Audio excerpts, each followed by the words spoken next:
আল্লাহ রাব্বুল আলামিন পবিত্র কোরআনুল কারীমের ৯১ নম্বর সূরা শামস, এই সূরা শামসের মধ্যে আল্লাহ রাব্বুল আলামিন ৭টি বিষয়ে শপথ করেছেন।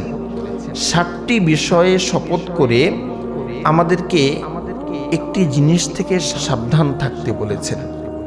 ৭টি বিষয়ে শপথ করে আমাদেরকে বলেছেন যে তোমরা এই জিনিস থেকে সাবধানে থাকো।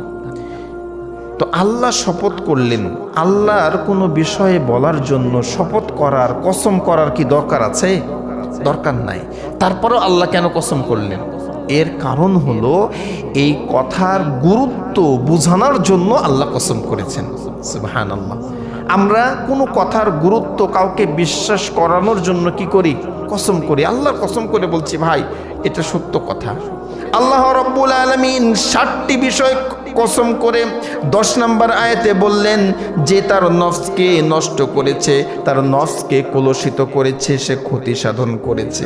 যে তার আত্মাকে, নফসকে নষ্ট করেছে, গুনার সঙ্গে তার নফসকে জড়িয়ে রেখেছে, সে ক্ষতিগ্রস্তদের, পাপসমূহ, খারাপ মানুষের অন্তর্ভুক্ত হয়ে গেছে। তো ৭টি বিষয়ে শপথ করে আল্লাহ বললেন যে তোমরা তোমাদের এই নফসকে, আত্মাকে নষ্ট করো না।